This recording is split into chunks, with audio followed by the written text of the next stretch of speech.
잭슨홀과 저금리에 대해서 얘기해 보도록 하겠습니다. 이제 최근에 이제 잭슨홀 심포지엄이라는 단어가 이제 언론에서 이제 많이 등장을 했는데요. 이 결론부터 말씀드리자면은 이제 잭슨홀 심포지엄은 이 금융시장에서 이제 굉장히 중요한 이벤트들 중 하나입니다.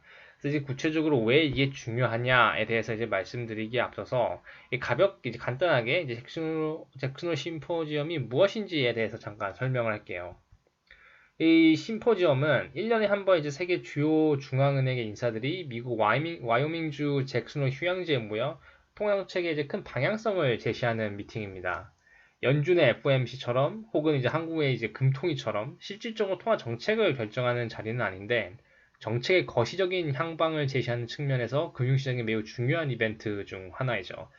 한마디로 우리가 이번 미팅에서 금리를 0.5% 올릴 거야. 그러니까 이런 식의 어떤 실질적인 이 금리 정책을 변경하는 어떤 액션이 동반되는 회의는 아닌데 우리가 앞으로 이런 식으로 통화 정책을 펼치겠다에 대한 어떤 가이던스를 주는 이 심포지엄이라고 보시면 될 것 같아요. 그래서 2017년 잭슨홀 참가자들의 면면을 잠깐 보자면은 이제 맨 왼쪽에 있는 분이 바로 구로다 BOJ 총재고 가운데 있으신 분이 바로 옐런 전 페드 총재 지금은 이제 파월 의장으로 바뀌었죠. 맨 마지막으로 이제 오른쪽에 있으신 분이 바로 드라기 전 ECB 총재입니다. 이 참가자들의 이제 이 면면만 보더라도 이 세계 주요 국가의 중앙은행의 총재들이기 때문에 여기서 나오는 어떤 통화 정책에 대한 가이던스가 실질적인 어떤 이제 개별 국가의 중앙은행의 그 금리 정책에 있어서 굉장히 큰 영향을 미칩니다. 네, 그렇기 때문에 금융시장은 이 잭슨홀 미팅에 대해서 굉장히 모니터링을 할 수밖에 없죠. 근데 그럼에도 불구하고 이번 2020년 잭슨홀 미팅은 더 특별하다고 여겨지는데 이제 그 이유에 대해서 좀 이제 말씀을 드리자면은 이제 첫 번째로는 정책의 중심이 이동합니다. 즉 고용이 물가보다 더 중요하다라는 게 이번 잭슨홀 미팅의 첫 번째 포인트죠. 이 중앙은행의 통화 정책에 대해서 간단하게 말씀을 드리자면은 중앙은행은 이 고용과 물가 안정을 적절히 유지시키는 게 바로 주요 목표입니다. 그리고 이게 고용과 물가 사이에 이제 시간대에 따라서 이제 미묘한 줄다리기가 이루어지는데 이 뒷장에서 이제 설명을 드리겠지만 완벽한 고용과 완벽한 물가 안정을 동시에 이루는 것은 거의 불가능에 가깝습니다. 그렇기 때문에 중앙은행은 적절한 고용과 적절한 물가 안정 사이의 어떤 밸런스를 지금까지 추구를 해왔는데 이번 잭슨홀을 미팅을 통해서 이 물가 안정보다는 고용이 좀 더 중요하다. 고용의 이제 방침을 찍게 된 거죠. 그래서 이번 잭슨홀 미팅의 첫 번째 포인트는 바로 연준이 고용을 선택함으로써 물가 상승률, 즉 인플레이션을 허용한다라고 보시면 될 것 같습니다. 두 번째는 바로 금리인데 여러분들 알다시피 이제 금리가 굉장히 낮죠. 미국 같은 경우는 이제 중앙은행의 기준금리가 0.25%고 이 금리가 이제 2020년까지는 연준이 금리를 올리지 못할 것이라고 지금 시장에서는 보고 있습니다. 하지만 이 잭슨홀 미팅을 기점으로 금리 인상의 시점이 단순히 2022년 직후가 아니라 훨씬 넘어갈 것이다라는 지금 전망이 나오고 있어요. 그래서 저 잭슨홀 미팅의 이제 두 번째 포인트는 바로 연준이 저금리 시대를 열었다. 단순히 이제 그 저금리 시대가 아니라 앞으로 상당히 오랫동안 지속될 수 있는 저금리 시대를 열었다는 게 바로 두 번째 포인트입니다. 그래서 이 고용과 물가에 대해서 좀 더 이제 설명을 해드리면은 이 중앙은행의 통화 정책은 이제 기본적으로 고용과 물가 안정 사이에 이 밸런스를 추구를 합니다. 즉 어느 정도 적정 수준에서 이제 동시에 달성하는 게 목표죠. 하지만 이제 완벽한 고용과 완벽한 물가 안정은 동시에 달성하는 게 굉장히 쉽지가 않습니다. 근데 그 이유가 왜 그런가 하니 이제 여러분들 아시다시피 이제 고용이 올라가려면 기본적으로 경기가 좋아야 돼요. 경기가 좋아야지 기업들이 투자를 더 많이 하고 사람들 더 많이 뽑죠. 한마디로 이제 경기가 호황이 돼야 된다는 건데 호황으로 가면 갈수록 경기가 과열돼 인플레이션이 상승할 가능성이 높아집니다. 즉 물가 상승률이 올라감으로써 물가 안정성이 어느 정도 훼손될 수밖에 없는 거죠. 그래서 이 호황이라는 거는 이 고용률은 굉장히 높게 유지될 수가 있으나 경제 여건이 과열됨으로써 물가가 상승하게 되는 거고 반대로 이제 불황이라는 거는 고용이 낮아지지만 경제 상황이 침체되기 때문에 물가는 이제 하락하게 되는 상황을 뜻합니다. 그렇기 때문에 이 중앙은행 입장에서는 이 완벽한 고용과 완벽한 물가 안정을 동시에 달성하는 게 굉장히 쉽지가 않아요. 즉, 중앙은행의 정책은 고용과 물가 안정 사이 최적의 점을 찾는 것이 목표라고 보시면 될 것 같습니다. 그래서 이 부분은 이 필립스 곡선, 그러니까 필립스 커브라는 어떤 경제적 모델을 통해서 굉장히 명쾌하게 드러나는데요. 이 필립스 커브는 고용 대신에 이제 실업률을 넣음으로써 물가와의 관계를 보여줍니다. 근데 이제 이 밑에 있는 이제 그래프를 보시면은 이 수직축에는 이제 물가가 있고 수평축에는 이제 실업률이 있는데 호황의 경우에는 실업률이 이제 낮아지지만 물가가 이제 상승하게 됩니다. 반대로 이제 불황의 경우에는 실업률은 올라가게 되고 물가는 하락하게 되죠. 그래서 이 부분을 이제 다시 한번 정리를 하면은 호황이 오면은 실업률은 낮아지지만 인플레이션은 올라가고 반대로 불황이 오면은 실업률은 높아지지만 인플레이션은 낮아지게 되죠. 그렇기 때문에 이 필립스 커브가 말하고자 하는 거는 결국엔 이 중앙은행은 어느 정도 이 실업률과 인플레이션 사이에 양자택일을 할 수밖에 없다. 즉 최적의 균형점을 찾는 것이 목표여야지 둘 다 완벽한 고용과 완벽한 그 물가 안정성을 유지하는 것은 거의 불가능에 가깝다라는 게 포인트입니다. 그래서 이런 맥락에서 이번 잭슨홀을 보면은 이번 잭슨홀에서 연준의 파월 의장이 중앙은행의 정책의 축이 이제 고용에 있음을 시사를 합니다.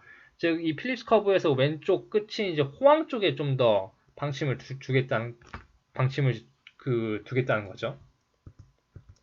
이는 이제 뒤집어서 얘기하면은 경기 회복을 물가 안정보다 더 중시 여기겠다는 의미고, 동시에 이제 물가 상승은 등가 교환에 의해서 자연스럽게 어느 정도 희생될 수밖에 없습니다. 그런 의미에서 이제 물가가 기존 타겟인 2%를 상회하더라도 2%라는 게 이제 연준의 이 인플레이션 타겟인데 이를 상회하더라도 이를 어느 정도 용인한다는 말이 나오는 거예요. 근데 기존에는 이 인플레이션이 2%를 도달하거나 혹은 2%에 도달할 것 같은 순간이 오면 연준이 금리를 올렸어요. 하지만 이제 이번 이제 잭슨홀에서 이제 시사된 바는 실제로 물가가 2%를 찍고 혹은 더 넘더라도 그 부분이 이제 물가 안정성에 어떤 심각한 훼손이 오지 않는 이상 이를 용인하겠다. 즉 물가가 오르더라도 금리를 올리지 않겠다라는 게 포인트죠. 그래서 이 부분을 종합해서 단 하나로 표현한 단어가 바로 평균 물가 목표제, 즉 average inflation target입니다. 즉 인플레이션이 2%를 넘더라도 전체 평균 인플레이션이 2% 정도에서 왔다 갔다 한다면은 연준은 금리를 올리지 않는다라는 의미죠. 그렇다면은 이 경기 회복을 촉진해 높은 고용 수준을 유지시키기 위해 중앙은행이 할 수 있는 유일한 방법은 무엇일까요? 답은 굉장히 간단한데 결국 금리 인하입니다. 근데 문제는 여러분 다 아시겠지만 지금 금리가 굉장히 낮기 때문에 인하를 하고 싶어도 할 수 있는 금리의 룸이 없어요. 미국 같은 경우에는 0.25%이기 때문에 이 유럽이나 일본처럼 마이너스 금리를 가지 않는 이상 연준이 앞으로 인하할 수 있는 금리의 룸은 0.25%밖에 남지가 않은 거죠. 그렇기 때문에 연준이 할 수 있는 유일한 길은 금리 인상을 앞으로 상당 기간 동안 보류하는 것밖에 없습니다. 즉 물가 안정을 어느 정도 희생하고 경기 회복을 달성하기 위해 중앙은행이 할 수 있는 유일한 길은 결국 이제 제로 금리 레벨로 떨어진 금리를 안 올리는 거죠. 결국 이제 금리 인상을 2022년 이후로 보류하는 것은 이제 굉장히 자연스러운 논리적 귀결입니다. 그래서 지금까지의 내용을 이제 간략하게 이제 서머리를 하면은 결국 이제 이번 잭슨홀 미팅에서 중앙은행은 이 물가와 고용 사이의 어떤 그런 밸런스보다 높은 고용률을 유지하는 거에 방침을 찍었고, 근데 고용률을 높게 유지를 하려면 경기가 계속 즉 경기가 어느 정도 계속 과열이 돼야 되기 때문에 물가 상승은 어느 정도 발생할 가능성이 굉장히 높습니다. 즉 물가 안정성을 훼손되는 리스크를 감수하고 완벽한 높은 고용을 유지를 하겠다는 거죠. 그리고 이제 고용률을 굉장히 높게 유지를 하겠다는 거는 경기 회복을 끊임없이 이제 촉진을 하겠다는 건데 이 측면에서 이제 중앙은행이 할 수 있는 유일한 길은 금리를 인하하거나 혹은 금리를 안 올리는 겁니다. 그렇기 때문에 이제 중앙은행 입장에서 고용에 좀 더 중점을 두게 된 순간부터 금리를 올리지 않게 되는 거는 어떻게 보면 굉장히 자연스러운 논리적 귀결이 되는 거죠. 그래서 이 잭슨 홀 미팅이 주식시장에 어떤 영향을 끼쳤는지에 대해서 이제 살펴보면은 이 굉장히 흥미롭게도 이제 은행주가 올랐어요. 그래서 잭슨 홀 미팅 결과가 나왔던 이제 27일, 27일에 이제 파월 의장이 발언을 했죠. 미국의 상위 24개의 대형 은행주로 구성된 KBW 뱅크 인덱스가 2.4% 상승합니다. 그렇기 때문에 이제 왜 잭슨 결과가 은행주의 상승으로 이어졌는지에 대해서 좀 더 살펴보도록 하겠습니다. 이 은행의 기본적인 이제 비즈니스 모델을 이제 간략하게 설명을 드리면은 은행은 이제 예금을 받고 대출을 해주죠. 즉 예금금리를 주고 대출금리를 수취합니다. 그리고 이 예금금리와 대출금리의 차이가 바로 예대마진이 되죠. 즉 은행은 예대마진으로 먹고 산다고 보시면 됩니다. 근데 이 예금은 기본적으로 언제 빠져나갈지 모르는 단기성 자금이에요. 가령 이 철수라는 친구가 은행에 돈을 1,000만 원을 맡기면은 은행 입장에서는 철수가 그 돈을 언제 빼내가 할지 알 수가 없죠. 근데 심지어 철수 본인조차도 알 수가 없어요. 왜냐면은 살면서 돈을 언제 쓰고 어떻게 쓸지에 대해서 알 수가 없기 때문이에요. 그렇기 때문에 단기성 이 예금금리는 기본적으로 단기금리에 연동이 됩니다. 근데 이제 대출은 반대로 장기로 많이 나가요. 그리고 저뿐만 아니라 여러분들도 대출은 장기로 받기를 원하실 거예요. 근데 그게 왜 그러냐면은 가령 돈을 빌려서 집을 샀는데 그 돈을 빌린 만기가 이제 2년이라고 하면은 매 2년마다 돈을 이제 리파이낸싱 해야 되는 리스크에 이제 노출이 되는 거죠. 즉 2년이 되면은 돈을 갚고 다시 그 돈을 상환하고 다시 재대출을 받아야 돼요. 그러니까 이런 번거로움과 리스크에 봉착하고 싶지가 않은 거죠. 그렇기 때문에 대출은 기본적으로 장기로 많이 나가고 그렇기 때문에 대출 금리는 장기 금리에 연동이 된다라고 이해를 하시면 됩니다.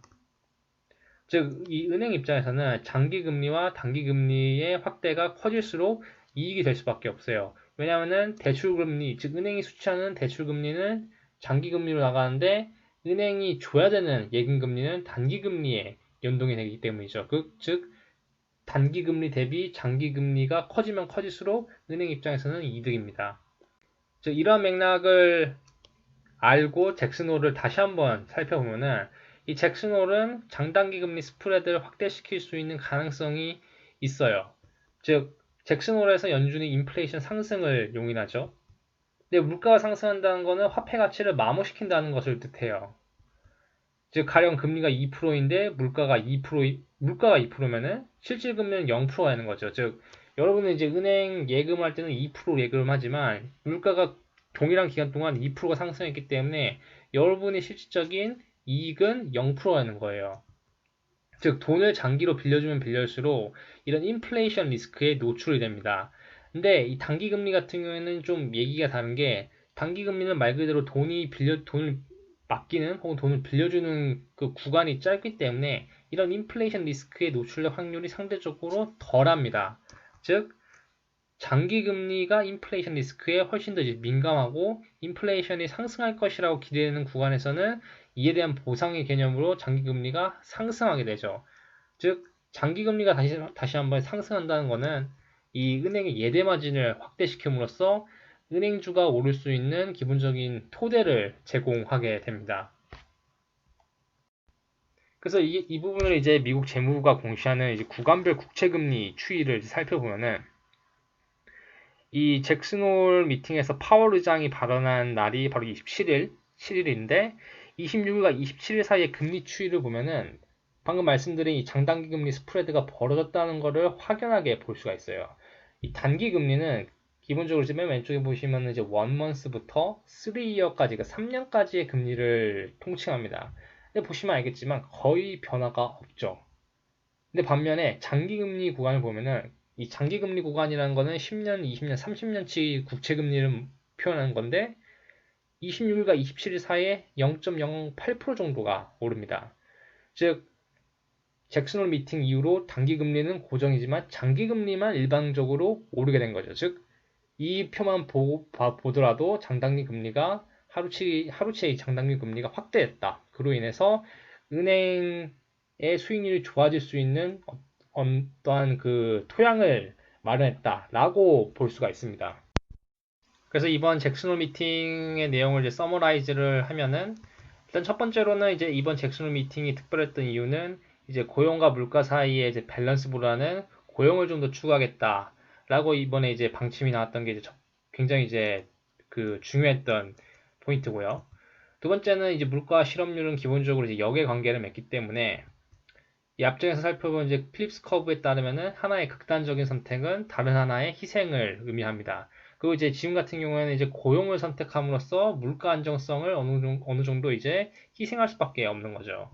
그리고 이제 연준 입장에서는 이 고용을 계속 이제 높게 유지를 한다는 거는 그만큼 이제 경기를 지속적으로 촉진시켜야 된다는 거기 때문에 이 연준이 할 수 있는 유일한 길은 금리를 안 올리는 거예요. 그런 의미에서 금리 인상을 먼 미래로 유보를 한 상황이고 시장에서 지금 얘기하는 게 바로 향후 5년 정도로 지금 보고 있습니다. 그리고 이제 물가 상승에 대한 기대감으로 장기 금리는 상승하는 반면 단기 금리는 이제 고정이 되고 있죠. 왜냐하면 이제 4번에서 방금 말씀드렸다시피 연준이 향후 5년 동안 그 기준금리를 안 올릴 것이라고 기대를 하고 있기 때문에 단기 금리는 오르지 않고 있습니다.